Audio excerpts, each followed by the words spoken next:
Oh man, feels like it's been a minute since we've done a powerchair wheelchair review. Today we've got something interesting to look at. We have the Amysystems, let me get the name right. It's the Amysystems Alltrack R3 Hybrid. And this is a pretty highly configurable chair. We have it in a sort of a woodland camo color. I'm not sure if that's their actual name for it, but as you can see, we have the larger drive tires on the back. Now you may notice this chair is not perfectly clean, and that's because I've been using this thing for the last few months and I've got several hundred miles on it. I wanted to actually check it out, put it through its paces, and see how it would work for me as a daily driver. Now this is a rear-wheel drive chair, technically. However, the rear tires are far enough towards the middle that it behaves a little bit more like a mid-wheel. We do have some anti-tippers or support wheels here on the back, and with this configuration, those are actually bearing a bit of the weight on the chair, and they also allow the suspension to work, well, in Amysystems style. I've had Amysystems chairs in the past, and in my opinion, their suspension is unmatched by anything else out there. It's kind of in a league of its own. It's a little bit hard to quantify via video, but if you're looking into a new chair and you have a dealer or a DME that can get you an Amysystems as a demo, I would highly recommend checking it out. Later on in the video, I'm going to be pulling the wheel and the fenders off, and I'm going to show you in depth how the suspension works on these things. But just from my own personal experience, I've had, I guess, 2 of these chairs over the years, and I really like them. They're in my list of recommendations right up there with Permobil and Bounder. Now, what exactly is the plan for this video? Hang on, I was going to move that thing into frame just a second. Oh, actually, this is a good excuse to show how easily it is to push this chair. Let me flip the lever into neutral here. The nice thing with Amysystems chairs is they use an actual gearbox neutral instead of just a brake release like some brands use. The thing is now in neutral and it's powered on. With most power chairs that simply have a brake disconnect, when the chair is powered on, you almost can't push it. But watch this. I'm going to take 2 fingers and we're going to push this thing all the way across the warehouse. That's pretty cool, right? There we go. I wanted to have that thing in the background as I'm blathering on. So the plan for this video, well, I want to go outside. I want to do some running around. I want to show it operating in some different scenarios. I also want to take the thing apart and show all the actuators and components and how those go together, how difficult it is to get the covers on and off, what kind of fasteners they use, if there's any squeaks or rattles, because if any of you know me, squeaks and rattles are something that just grinds on my brain and I'm not a fan of it. I can tell you so far, I haven't really had any issues with squeaks or rattles on this thing. So at this exact moment, I don't know what order we're going to do any of that in. As always, the time codes and the YouTube chapters are listed in the video description down below, so you can skip around the video and get to exactly the parts where you want to watch. And if you're about to comment, this guy talks too much, go ahead. You can say whatever you want, I don't care. I talk a lot, that's my thing.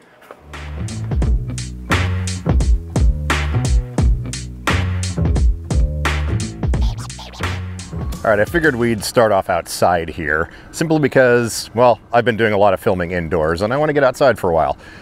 But I have some basic thoughts about this chair. Obviously, the suspension is really good, and I'm actually running on a pretty bumpy trail right now. I'm not sure if you can see here, but there's a lot of roots and other stuff that is basically sticking up out of this trail. And when I'm running down this in my Permobil or something like that, I have to go pretty slow. But this thing, I can pretty much go whatever speed I want. Now, this is a 6.5 mile an hour chair. It does not have the high-speed motor package, and that's simply because I'm going to be testing out the off-road kit, and I want as much torque as possible.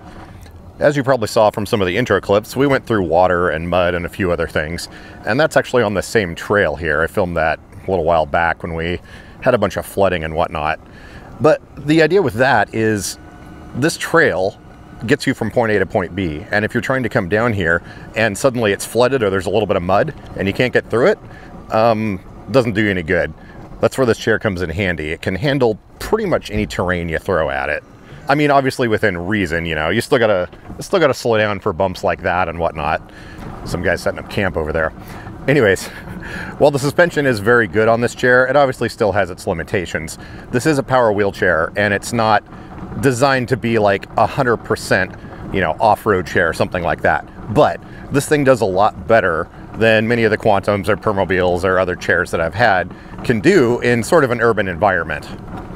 And that's kind of the whole point of this chair, is it'll get you where you need to go and get you over a few more obstacles that other chairs may not be able to deal with quite as well. As far as maneuverability goes, this is technically a rear-wheel drive chair. However, they call it a hybrid because the rear drive wheels are a little bit further forward than most. And you do have these casters that stick out on the back. Now, they are tucked in pretty tight, and they don't really get in my way. I thought at first, because those were back there, I'd have to be paying attention when I'm inside a small building or whatnot.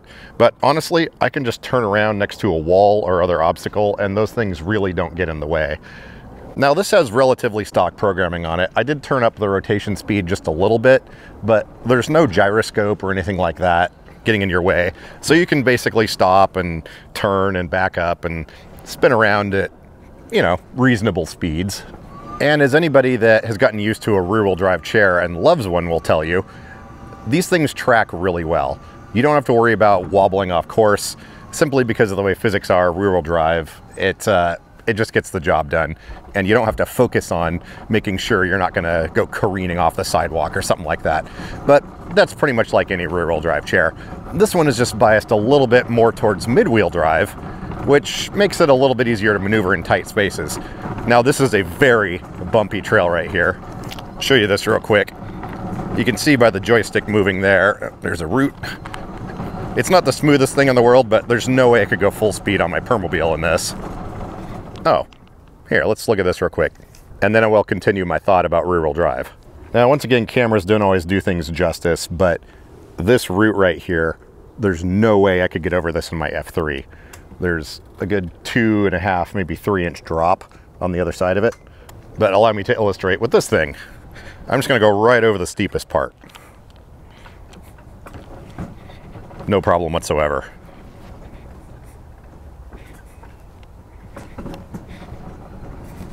So yeah, this trail is a little bit bumpy, but yeah, it's still manageable at full speed. Then say we come up to an obstacle like this. Don't really want to run through the water, so let's just kind of go around it. A little bit of mud, no big deal though. There's so many people out here today.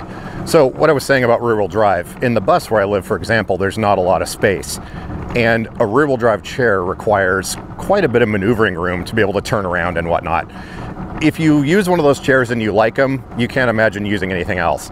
But the nice thing with this is it blends rear-wheel drive with a little bit more mid-wheel. And I can use this thing inside the bus, no problems whatsoever. It can maneuver and turn, and I don't have to worry about the rear wheels hitting things. And the swing from your feet sticking out in the front is greatly reduced because it's a little more biased towards mid-wheel.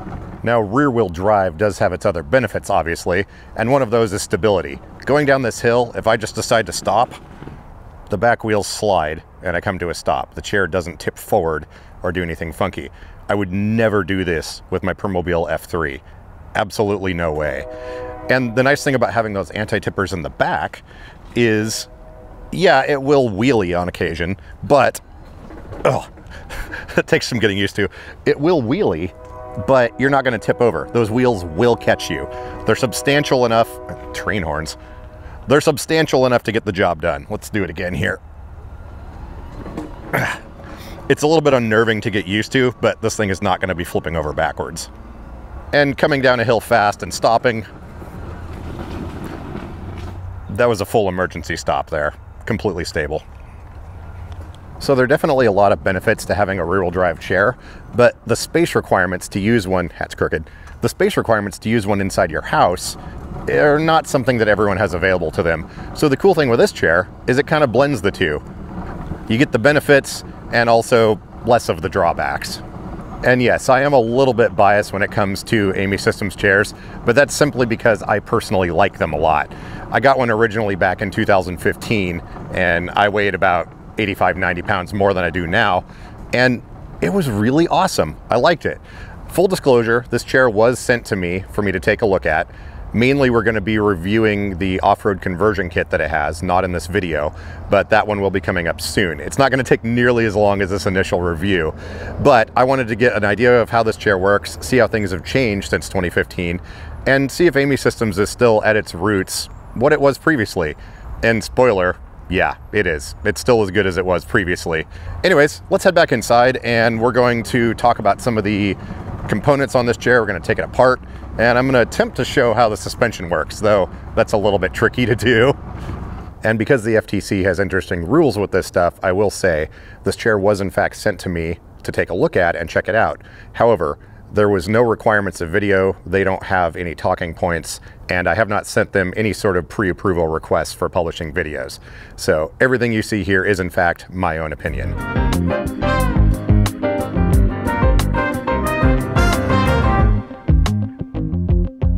Now the reason they call this a hybrid is because, well, I think it's for a couple of reasons. One, it's pretty configurable. Right now you can see we have the wide drive tires on the back. Those can be swapped out for standard width powerchair tires if it meets your needs.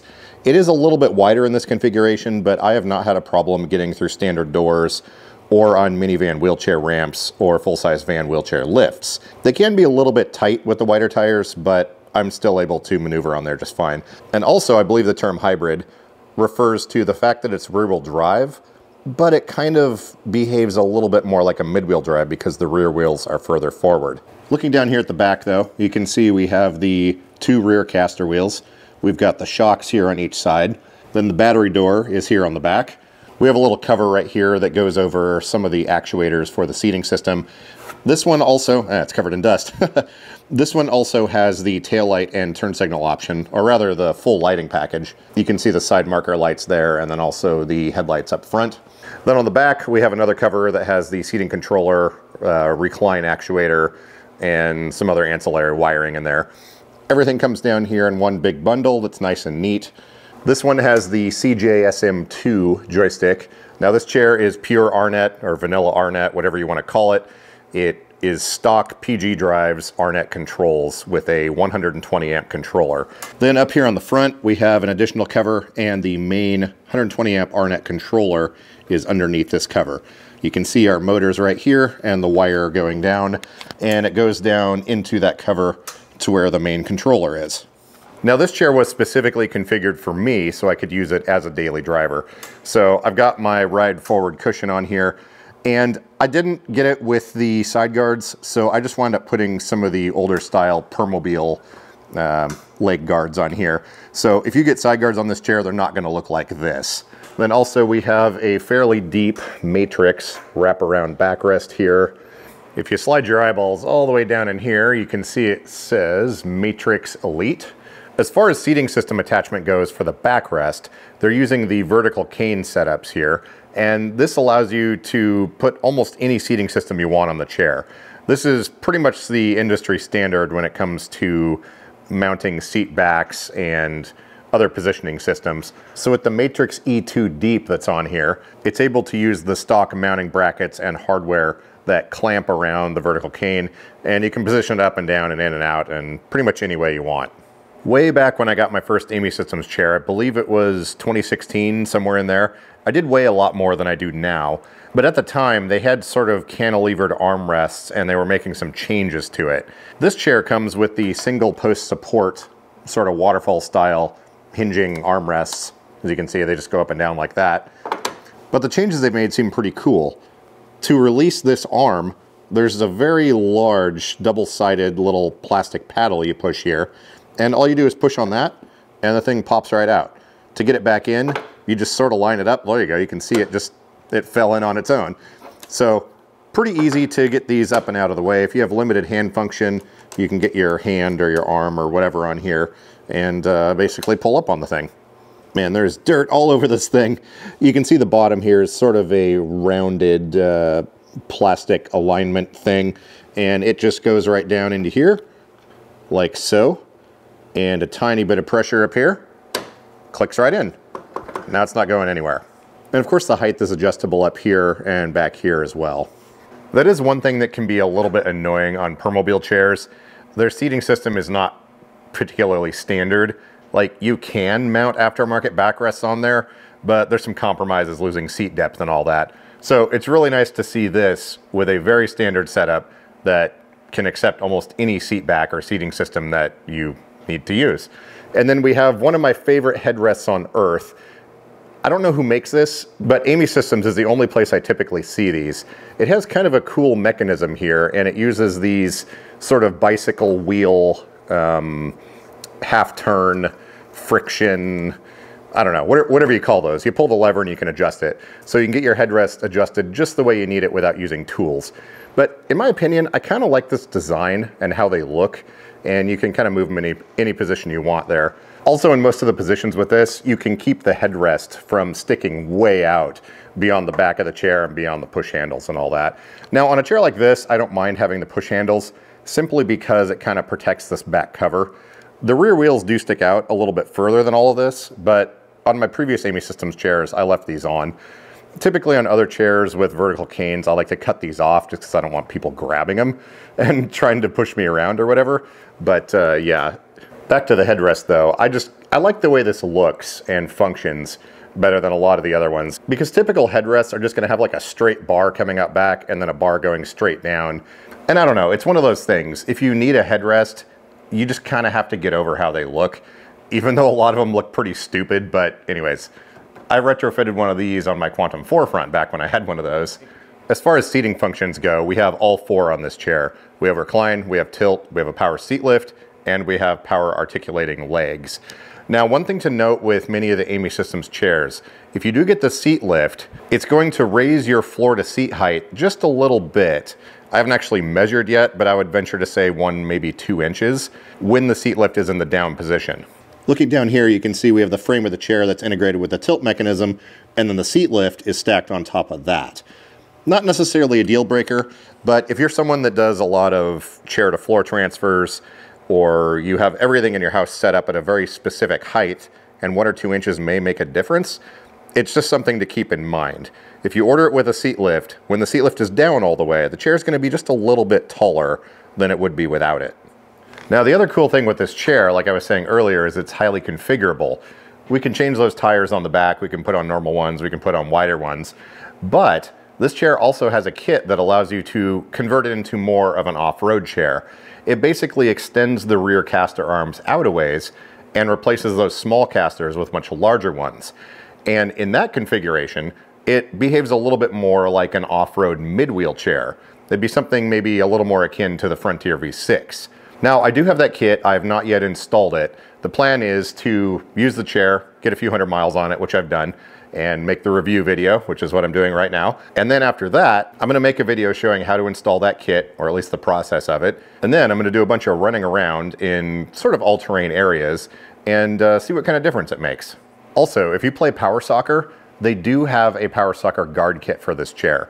From my understanding, it's not super common in America, but I do believe it is available. So it's pretty universal. You can go from standard narrow tire daily driver chair to something with larger tires. We can extend out the rear casters, make it more of a mid-wheel off-road chair. We can do soccer. So it seems to be a pretty good platform that can be set up for a bunch of different use cases. And to me, I like that idea. When you're designing something, it's cool to be able to keep other use cases in mind and make retrofit, adjustment, bolt-on kits, all kinds of different stuff so that you can use one chair for a bunch of different things. Now, obviously, swapping tires, putting the rear kit on and off for the off-road, soccer guard and all that does take a little bit of work. I don't have one of the soccer guard kits. I'm gonna see if I can get a hold of one of those. Again, I don't know if they're available in America, but from what I've heard, other countries, it's fairly common.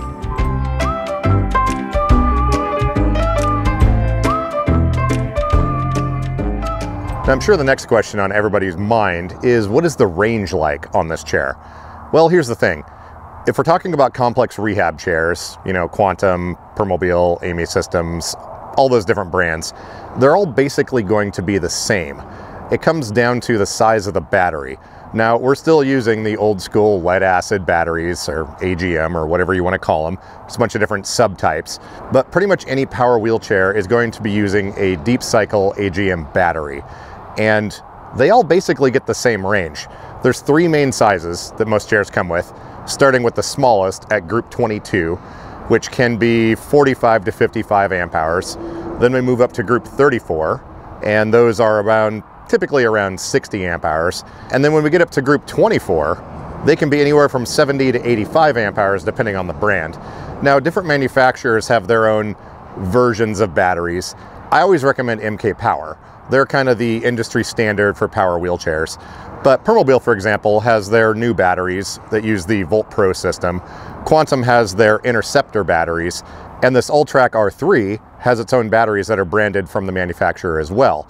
Now, they don't distribute them like everybody else does as far as Permobil and Quantum and all that.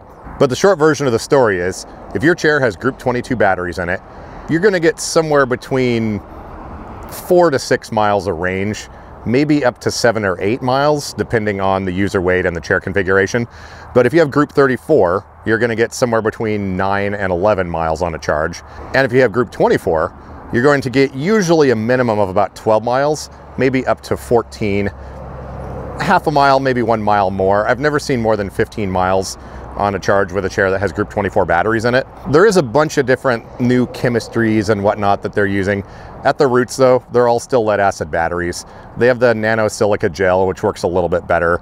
I think Permobil's using something like that, maybe Quantum as well. If you have lead acid batteries, the range is going to be the same among pretty much all the brands that exist. Now, all this being said, how did the Alltrack R3 Hybrid do? Well, it's got Group 24 batteries. I went on a run right after I got it, and apparently the batteries in it are a couple of years old, so they weren't like the newest thing in the world. But I still got 12 miles, no questions asked. Granted, I was on a perfectly flat, smooth surface and I was going full speed, but the range falls directly into the parameters of what anything else is going to get. So to me, the range is perfectly acceptable, and it's just like everything else. I've got a few clips though from that trip. Okay, we have gone 11 miles and we've lost 1 green bar. It's actually been disappearing and coming back, but yeah, that's not doing too bad at all. I don't know how calibrated these gauges are, but it'll be interesting to maybe go a little bit further with this thing. Although today it was going to be about 12 miles or 13 miles total. So I don't know. We'll see how fast that winds up dropping off. I'm pretty sure this is probably the ideal scenario though. I mean, there's a very, very slight grade on this, but it's flat paved. I'm going full speed. I don't have to stop and start. There's no maneuvering. So yeah, has Group 24 batteries in it. But yeah, that's not bad. We got the second bar now is just kind of coming and going a little tiny bit. Okay, we're at 12 miles now. We've lost all 3 green bars, but we're still getting full speed. And the braking and acceleration feels exactly the same. So, oh, we got 1 green bar back. Now, if you've got an Arnett controlled wheelchair, which is the basic PG Drives control system, Permobil and a bunch of other brands use them, you'll notice that the battery gauge tends to wander around a bit. It'll start completely full, and you won't lose any bars on the gauge until you've gone maybe 5 or 8 miles at times. Sometimes the gauge will drop down a bit, sometimes it'll go back up, but it kind of wanders up and down. That's because PG Drives, or Arnett, uses surface voltage detection. Now, that's not a super accurate way of indicating the state of charge on lead acid batteries, but it's good enough. So if you see your gauge go up and down, that's pretty typical. On most Arnett powered chairs, when you lose the first 3 green bars, that means your chair is at about 50% battery. Now, depending on the batteries and the type of electrolyte and all the other little factors from that particular brand's batteries, the gauge may drop a little bit faster than other chairs with different types of batteries. All things being equal though, just know if you've got Group 24 batteries, you're pretty easily going to get about 12 miles of range. Maybe a little less, maybe a little more, obviously depending on hills and terrain and stuff like that. But yeah, this chair does absolutely fine, and knowing that I'm going to get 12 miles, say 11 to 14, we'll say in that range, I can plan ahead accordingly and don't need to worry about running out of battery.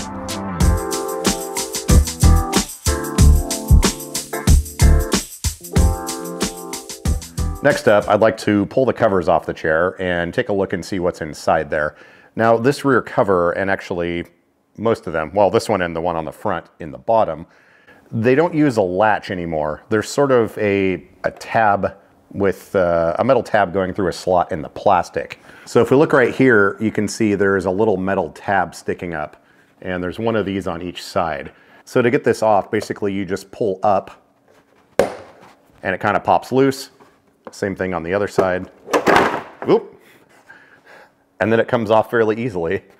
So it's real easy to take off and you don't need tools. If you notice here on the top, we have a couple of holes. I think you can see, yeah, there's one right here and one right here.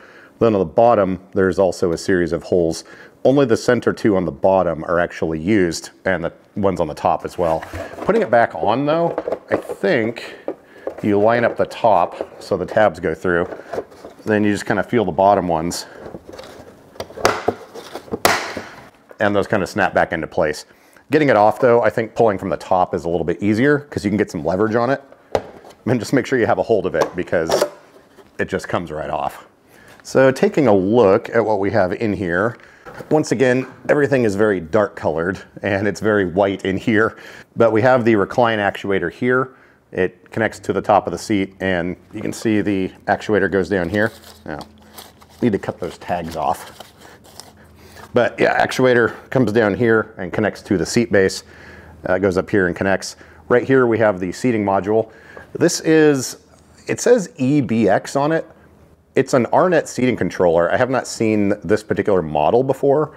I'll have to look that up and see what we can find about it. Then over here we have the lighting controller, I believe. Yes, this is a lighting controller. So it's got an RNet bus cable going in. Actually, let me zoom in here. There we go. So we've got the RNet lighting controller here. We've got a bus cable going in for RNet and one going back out. Those are interchangeable. Then we have a couple of light harnesses here, and these are 3-pin connectors. They just clip up in there like so. So the light cables come out here and they go down into what appears to be kind of a splitter box. This only has 2 outputs on it and each one is only 3 pins.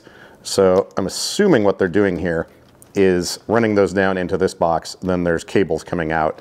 Those go down here to the side where we got the side marker lights, and then up to the front for the headlights, and then down here to the taillight and turn signal right there. So standard RNet component there. Then it looks like we've got some interlock cables here. These are going to be lockouts for tilt sensors. There's a tilt sensor right up here, and I'm not sure if that's the only one on the chair, but there are other micro switches with the seat lift and the recline and whatnot that will trigger the chair to go into a low speed inhibit mode when your seating is in a certain position, like tilted back too far or the seat lift up all the way. It will slow the chair down. So everything's pretty basic here, fairly neat and tidy. It came with the wiring all wrapped up in this loom. Cable management is, fairly decent on this thing. It's nothing like any of the Quantums I've gotten brand new. I've got zip ties and everything on here, so that's nice and tidy. Then if we look down here, it appears as though this cover is attached in the same way with the little tabs. So let's pull these off. There we go, and that's literally just a cover. We've got a connection here that goes to one of the seating actuators. We've got the light wiring that goes here into the back, and again, this is taillights and turn signals. But look at the cable management. It's very nice. Everything's all tied up. There's no extra slack. And yeah, so this is just kind of a vanity cover and also gives a place to mount that light. So yeah, it's nice to see everything tidied up here, and actually we use zip ties and hold the wiring in place and all that. Let's get this cover back on. You just line up these tabs here and they poke through the plastic. There we go. As far as that mounting for these covers go, like, it seems to work fine and they don't move and rattle. The tie points that poke through the plastic kind of flex it outwards a little bit, so it does hold it in place pretty tightly. I wasn't sure at first when I saw this type of mounting arrangement. I mean, you can see here there's just these little tabs that go through plastic, but honestly it seems to work good, and there's no rattling or anything, and you don't need to use screws or tools to get it apart. And Amysystems clearly likes to design things that work pretty well, so yeah, I think it works. I like it.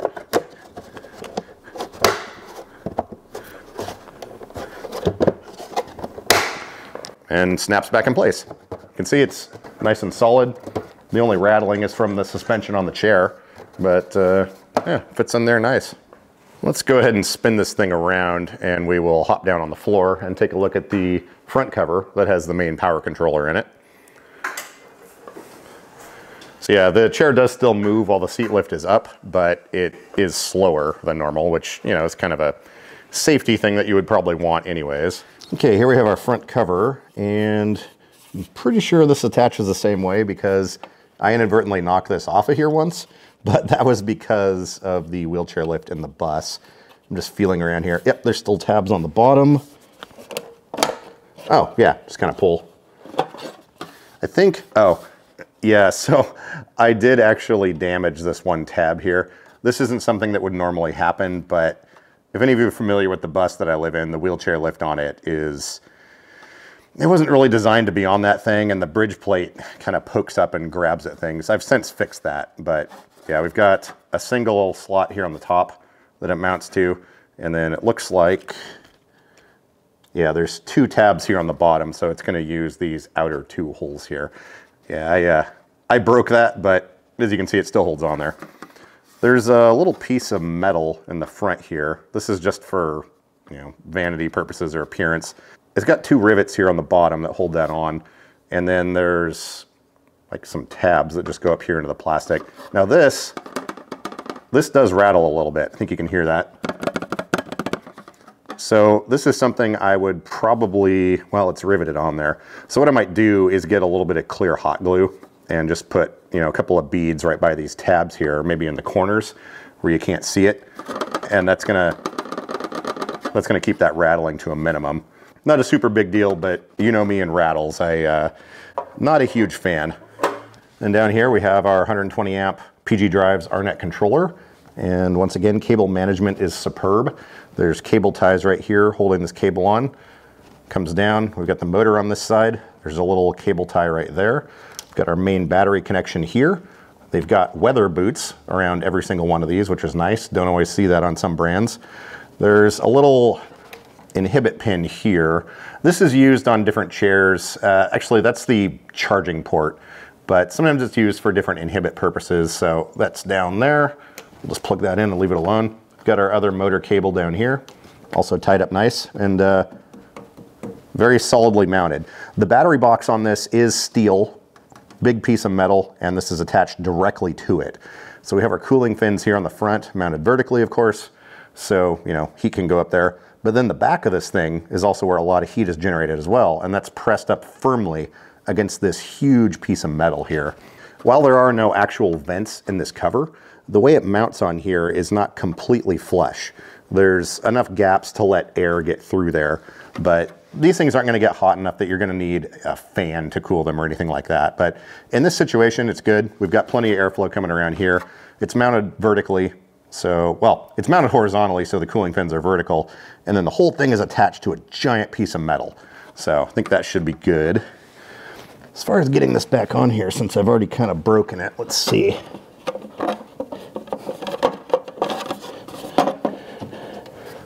Oh, there's a hook up there. All right. Okay, that's on there. All right. I think normally that would snap into place, much like the rear cover does, but remember, I broke the tab on this side. Yeah, anyways. Cover itself doesn't rattle. We just have this little piece of metal on here.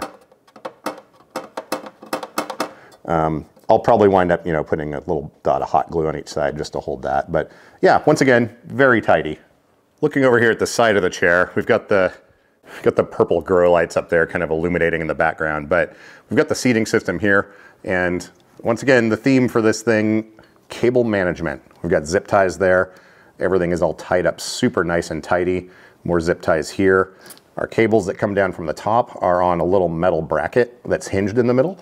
So as the seat lift goes up and down, this thing folds like that, keeps the wires from getting pinched. Seat lift mechanism here, it's got a single actuator that pushes on the scissor mechanism here, which is pretty much centered right under where you're sitting on the chair. So all the load and the weight is supported in a great spot there. We've got the main actuator here, then we've got these 2 stabilizer bars. There's one on each side to kind of keep everything from twisting as it's moving up and down. This basically attaches to the rear arm of the scissor and goes up here to the front. So as this actuator is going in and out, we've got this bar here and another one on the other side that keeps everything stable and keeps it from twisting. And those connect up here in the front. You can see there's a little squeezy, clampy bracket thing, to use the technical term, and those are spot welded on the corners there, so they're not going to move. We've got a bit of grease here in the mechanism on the bearings and rollers. Then you can see up here, this is our tilt mechanism. I think when I showed this earlier, I got it backwards. The seat lift is on the bottom, and the tilt mechanism attaches to the top of that. So ordinarily, if you didn't have the seat lift, this part here would be attached directly down here. And this gap right here, which appears to be about 1.5 inches, is what is going to make your chair a little bit taller if you do have the seat lift option on here. Then as far as the leg rests go, we just have some center mounted power leg rests here. They fold individually. They've got little friction bushing poly washer things there, so they kind of stay in any position. Then we've got the actuator back here that tilts this out and extends it at the same time. Let's go ahead and adjust the leg rests. I'll show you what that looks like.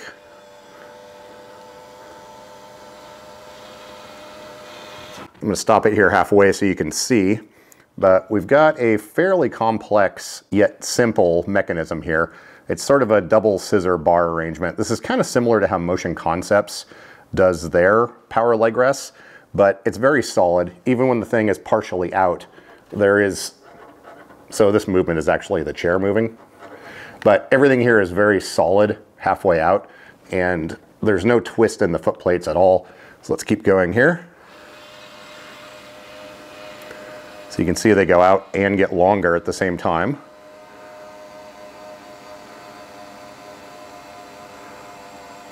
There we go, that's fully extended. Once again, very strong mechanism here. This is all 1/4 inch steel. They've got the little poly bushings in there so things slide nicely. And there's some bearings up in there. We've got our calf pads right there. But yeah, it's a pretty nice setup. It's always garbage on the background, but yeah.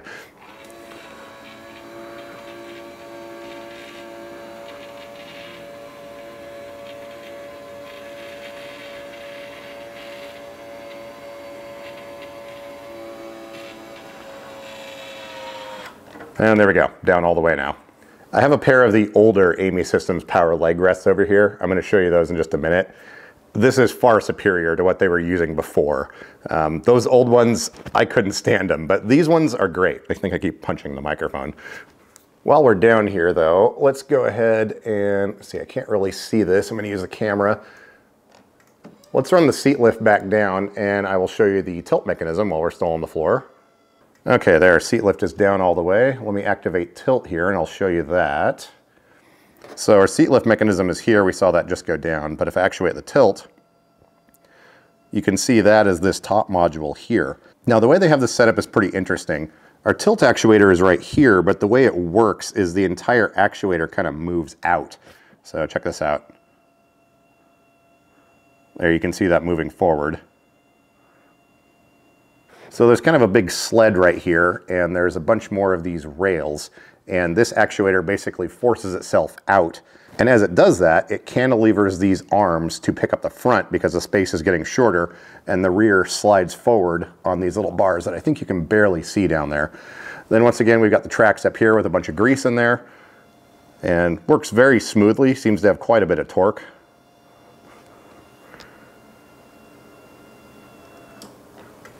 Okay, now that is a pretty extreme amount of tilt. I don't know what the actual degree of tilt is like the numbers, but that's pretty far back.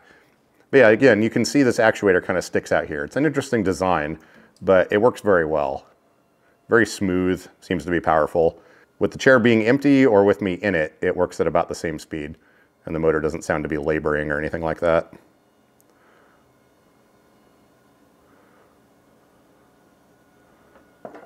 There we go, all the way down. Now this here is their old leg rest design.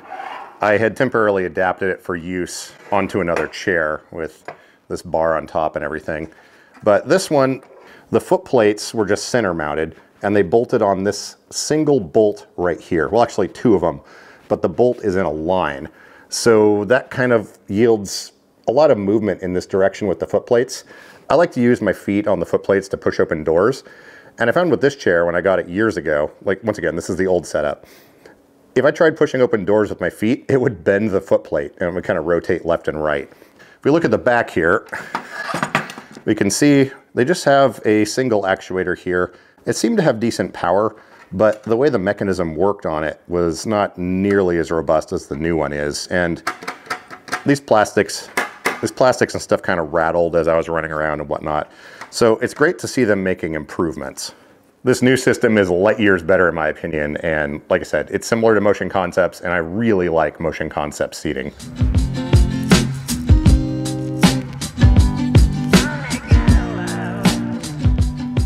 Let's have a look down here inside the battery box. We haven't done that yet. Seems to be some stickers. 70 amp MIDI style fuse and circuit breaker inside. Weight capacity, refer to owner's manual. So it looks like we've got a couple of tabs here. And I believe, yeah, you just push those together and then the door swings down. And this door is made out of metal, it appears. You can see our latching mechanism here. There's some big pins and springs all made out of metal. And those engage with some holes that are in the side of the box. Yeah, those go through these little tabs up here on the side. Then looks like our batteries, are they on a sled? I can't tell. Oh, what brand are these? Maintenance-free deep cycle gel battery. It says it's got Amysystems decal on it. Huh.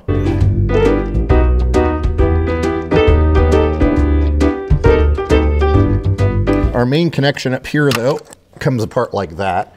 When the chair was shipped to me, this cable basically is just pulled off to the side and disconnected for shipping purposes. But both of the batteries are in series and they go to this one connector here. Actually, I had that backwards. This is the connector that goes to the chair. And then on top of the batteries, we have the actual connector. Let's see if we can slide this out of here. Tuck this up out of the way. Move our camera back here. You know, the older ones, the batteries were on a tray and this door kind of made a ramp, as it were. So when you pull them out, they kind of slide down onto the floor. Let's pull these out here. Oh yeah, there is in fact a tray. Now we're not going to pull them all the way down. That way I don't have to lift them back up. But if you see here, there's a tray on the bottom, and I think it's basically just the corners of the batteries. I can't really tell. But there's a strap here that goes around the front and holds both of these in there. And Amysystems in the past, they use their circuit protection and all of the connections and everything. They go into these little plastic hats that sit on top of the batteries. So you can see this is our main output here, and this is all attached to the hat, which is strapped together. Then our 70 amp circuit breaker is right here. This is going to be one of those style of ones where it pops out and then you just push it back in to reset. So you do have to open the rear door to reset the breaker. These batteries are interesting though. I'm not sure who makes them, but you know, they do have the Amysystems logo on them, and they do claim to be 70 amp hours. So, interesting. And I don't know if there's anything interesting to look at up in there. It appears to be just a battery box. Oh, and the bottom of it is completely enclosed. On the forefront, for example, it's sort of a big X mesh and the batteries are kind of hanging out open to the atmosphere. But this has a big closed box, which is kind of nice. Sorry, it's kind of hard to film down in there. Let's see if we can loosen this a little bit just to take a peek under the hats. And yep, just basic wiring connectors here. These are flat top batteries. Positive connection here, negative connection here, and series connection is all handled automatically by that. It sounds like someone outside is trying to start an extremely large chainsaw or something. The louder you grunt, the easier it makes the lift.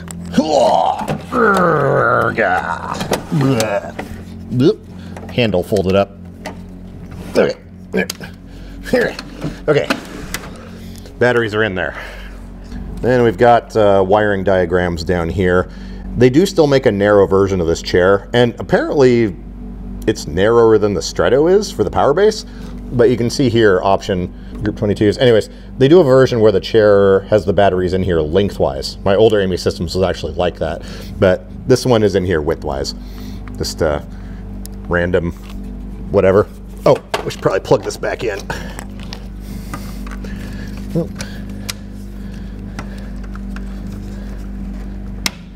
Okay, that is now connected, and we can fold this back up.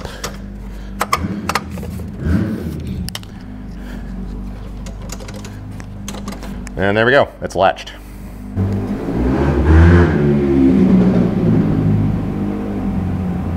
Anyways, next up I want to show the light kit on this thing. I'm going to wait for it to get a little bit darker outside though, and then we're going to compare it to this F3 that I'm sitting in. So we'll be able to get an idea of how bright these are compared to other things you can get. If you are photosensitive, the next 3 minutes of video may give you a little bit of trouble. There's some PWM flickering. I will let you know when it's safe to look back at the screen. Okay, here we are outside. As you can see, it is fairly dark out here. And this is the Amysystems chair. Let's go ahead and turn on the lights. We have the rear lights back here. That's the running lights. And then here's the headlights. The only problem with filming lights with a camera is the exposure and whatnot changes. So I'm going to point this at one of these doors over here, and then I'll give you a comparison between that chair and the F3. These lights are what I would call safety lights. They don't necessarily illuminate your path that much, but other people and cars and other pedestrians will definitely see you. Okay, here we are up against a nice flat white surface. Let's go ahead and turn these on. And you can see they do cast a little bit of light, but let me turn on the ones on my F3 here to give you an idea of what, standard headlights are like. They're a little bit brighter. Let me adjust the exposure here a little bit. Okay, so we've equalized that out a little bit. I'm going to turn off the Amysystems lights. As you can see, they're not really doing a whole lot as far as illuminating your path. Let me turn these back off. Now, I haven't changed the exposure at all, but if we come around to the front here, you can see they definitely do throw out quite a bit of light.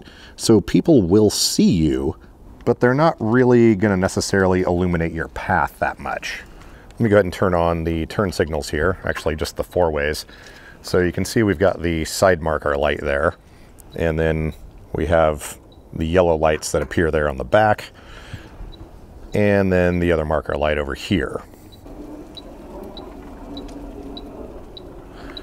I'm going to make sure these are actually kind of aimed down a little bit. I changed the angle of the brackets so they don't stick out as much as they did before. But let's just make sure they are kind of pointed down towards the ground here. And the thing is, they are mounted to the seat base, so if you adjust the tilt on your chair, the angle of those lights is going to change a little bit.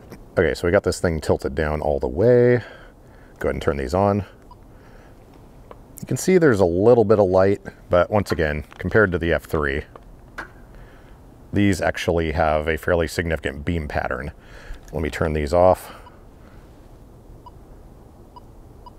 And then we'll turn these off. Then I'll cycle these again. Getting in front of the chair, however, you definitely can be seen. So again, these being what I'm calling safety lights, they make you very visible to other people, but they're not necessarily going to illuminate your path like something else would. Okay, the flashing and flickering lights are over. It is safe to look back at your screen. Now, apparently this exact chair that we're looking at right here is a couple of years old. So I don't know if they've switched over to a different setup of headlights on the newer chairs that are brighter or not, but this is just what I have right now. I'm not saying they're good or bad. They're just, don't expect them to, light up your path 20 yards in front of you or something like that. These are basically going to give you just a little bit of light, but mostly they're going to let other people see you. So that's my term, safety lights.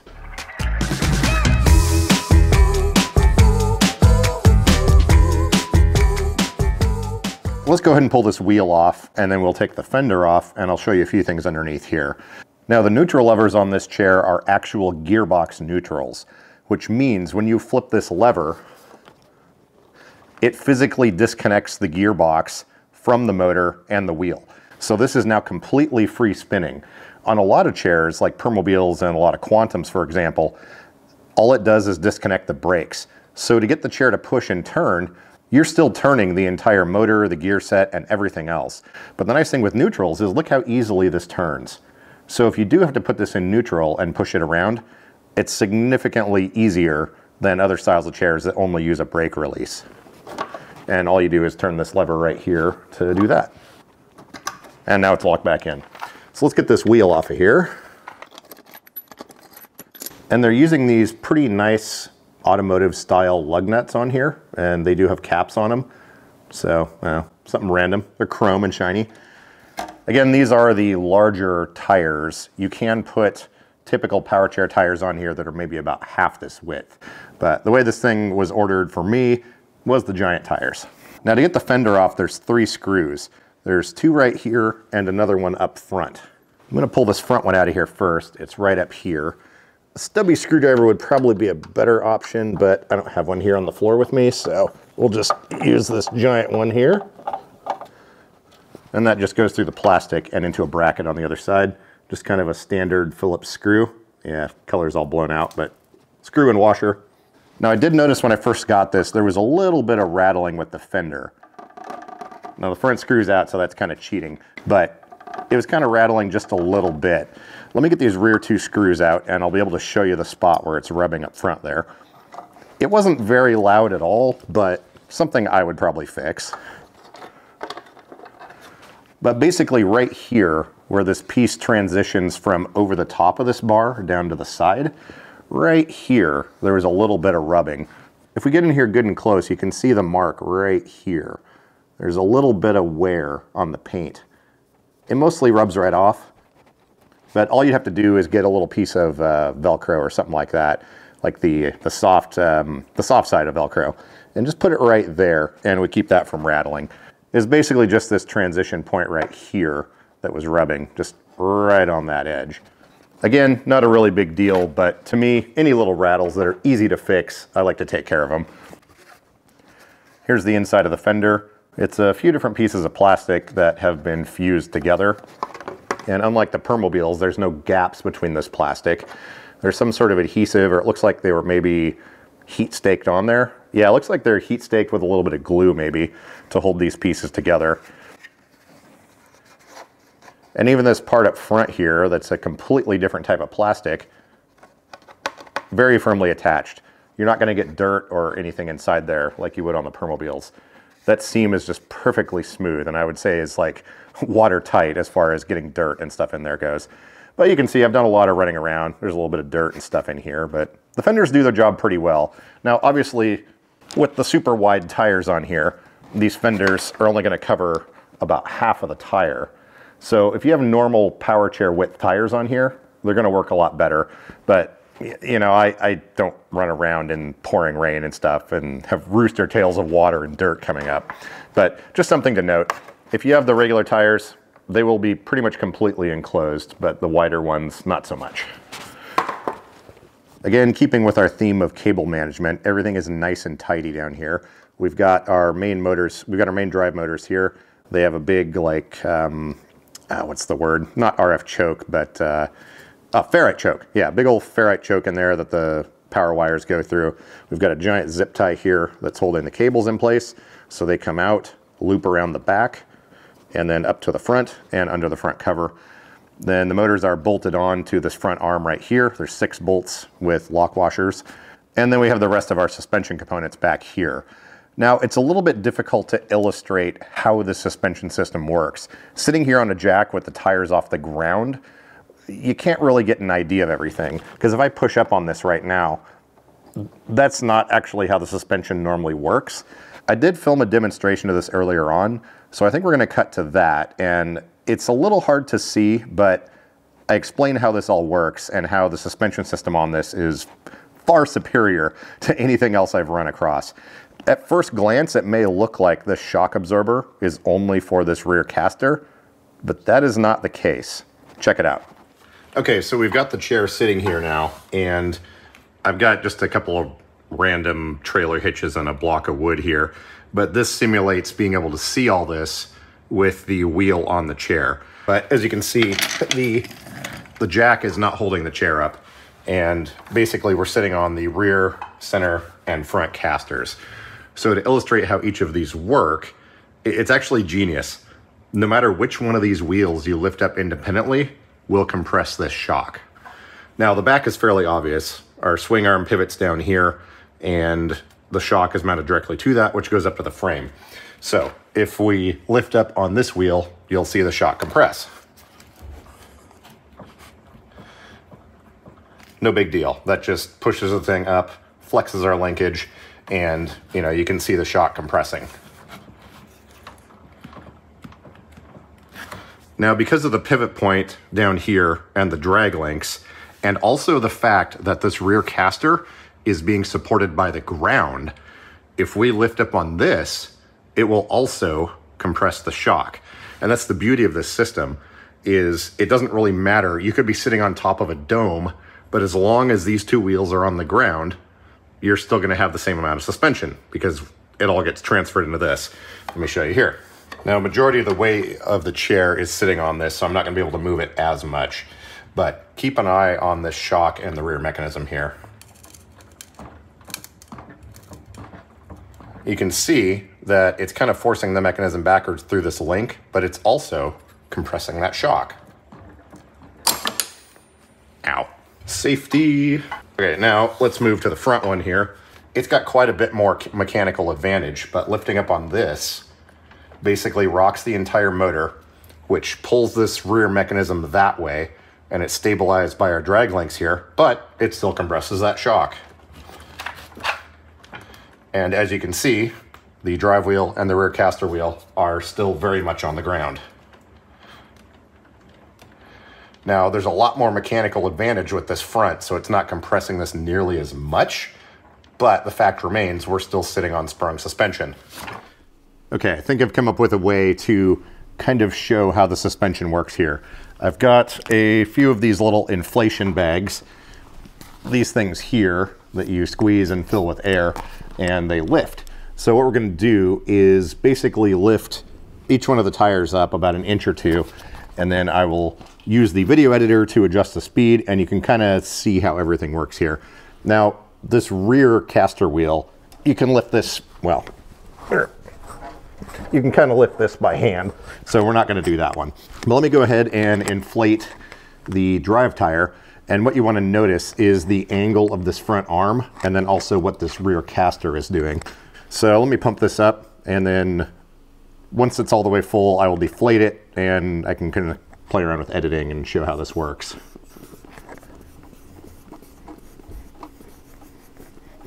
Now, the drive tire is about an inch higher than everything else, and what has happened here is this rear caster is now down, and the front one is also angled down as well. Unlike other chairs where there's simply a single pivot point and the main drive wheel and the front caster are attached to a single bar, that's not exactly how this works. They do kind of pivot together, but there's a lot of other linkage going on here in the background. So I'm going to release the air pressure. Keep an eye on this angle here and the angle up front. And I'm going to repeat this a couple of times so you'll be able to see it.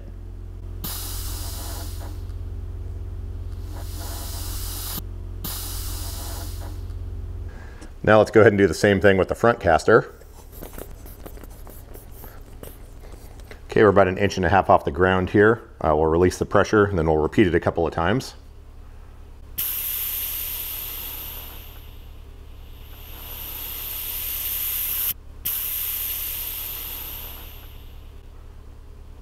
And there we go. That kind of shows that we do have independent three-wheel suspension, but it's all linked together through that rear shock dampener and those link arms in the back. Next up, what I'm going to show here is a little bit of running around outside over a drain and some speed bumps and things like that with the covers removed. Now, I'm including this because it's a little bit hard to quantify ride quality just looking at a video. There are time codes down below if you want to skip this.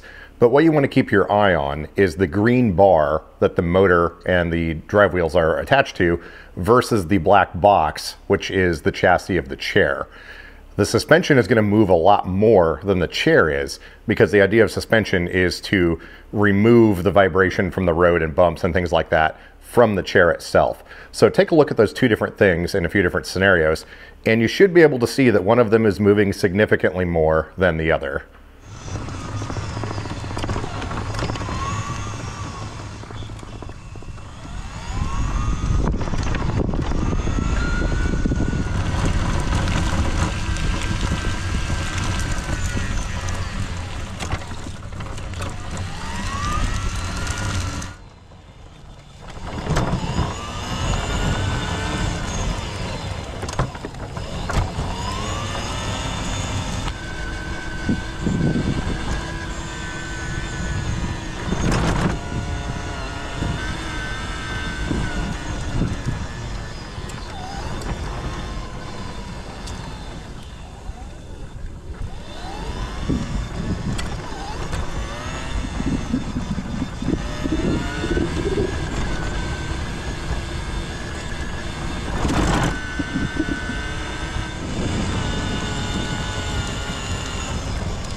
Okay, let's go ahead and get the measurements on this thing. I know the website and order forms and all that do specify measurements, but I want to show you here in real life what the actual measurements are with these wider tires on here.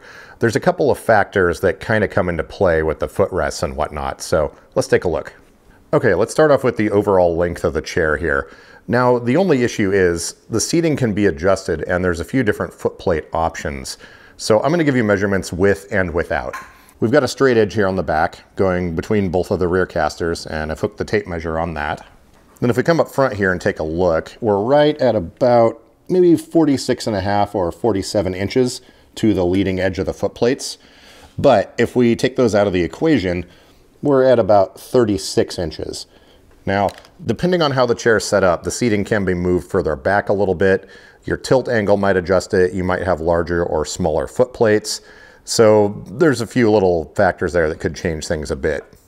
Another thing that comes into play with chairs that have giant caster wheels like this is the overall length when you're turning.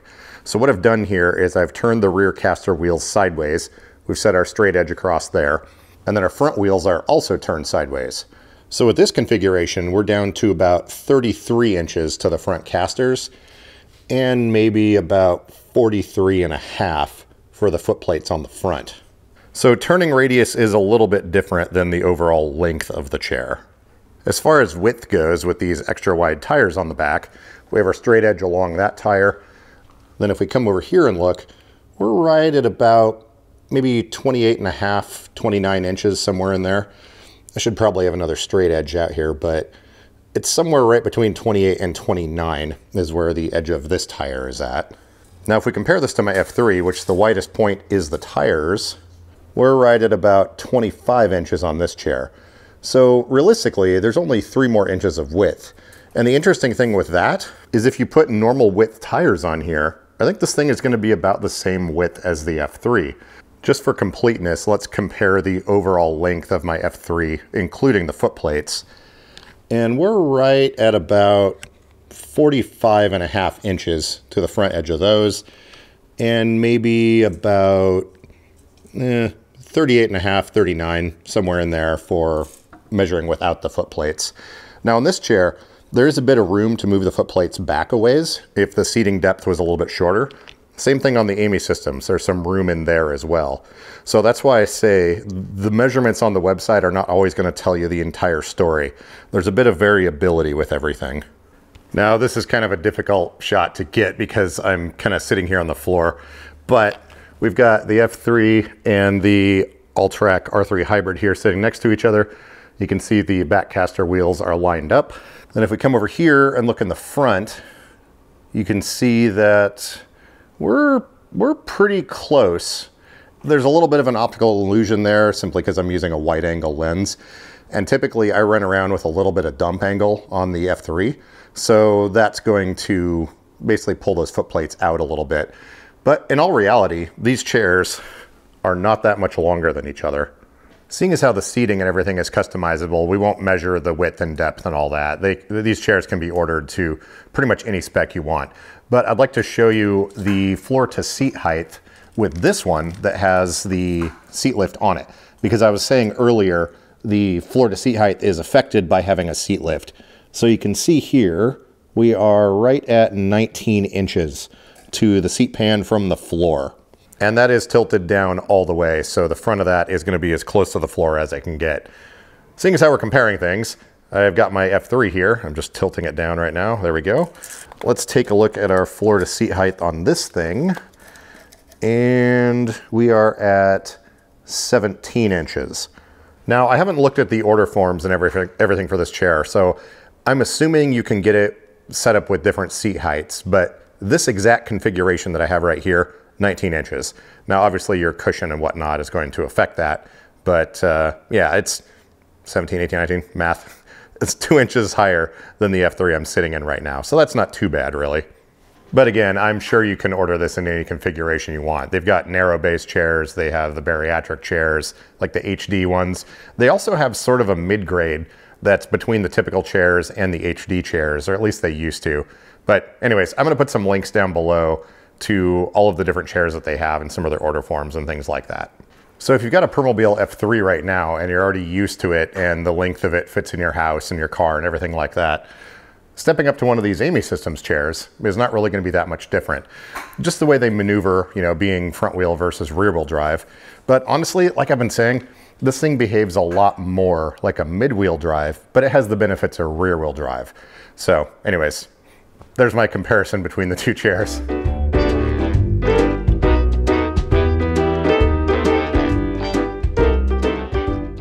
Now the last thing I'd like to do is show the weight of the chair. We built that livestock scale for weighing power chairs a few months back or whatever. I'm in the process of moving the warehouse right now. This video has been filmed over about 4 or 5 months and it's not here at the moment, but I do have footage of weighing the Alltrack R3. So I'll go ahead and play that footage now. And then we're going to compare it to the F3 that I'm sitting in, just so you can kind of get an idea of the weight difference between Permobil and this Alltrack over here. Alltrack R3. I keep screwing up the name. Let's go ahead and pull this thing on here and see what we get. Okay, we got it centered on there. And it would appear as though we are about 441 pounds, or 442 if you round that up. Now this does have the slightly larger off-road tires.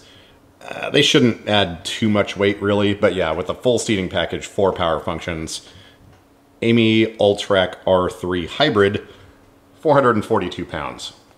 Next up is going to be my 2021 Permobil F3. Oh man, that is a hefty beast. So this chair, which has also all 4 power functions, power legs, tilt, recline, and seat lift, clocks in at 423 pounds. So tiny bit lighter than this, but still pretty hefty. Okay, well, it's suddenly the middle of the night now. I think that pretty much wraps up everything I can think of for the review on this chair. Overall, I think it's going to be a chair that's good for people that need a little bit more capability than your average typical rehab chair, like a Permobil or a Quantum or something like that. And also, if you live in a city where accessibility may not be the best, you know, there's a few obstacles, there's some dirt, maybe snow. I didn't get a chance to test this chair out in the snow. It was fairly brief here in Portland and I was actually out of town. But anyways, I know Amysystems does watch these videos, so if you have any questions, please comment down below. I'll reply, and then I know they're probably going to chime in here and there as well. But that's pretty much everything I can think of for now. I'm sure there's something I'm forgetting, but yeah, hopefully you guys enjoyed. This is one of those things that takes, well, I've been working on this for about 4 months. Obviously life gets in the way sometimes, but yeah, hopefully you guys enjoyed it, and hopefully it covered everything you could potentially need to know about getting one of these Amylior power chairs. I don't know if I'm saying the brand name correctly, but anyways, thanks for watching, and I'll catch you guys in the next one. It is kind of funny though, I find myself slowing down for bumps that this chair can handle just fine. I'm just used to every other chair.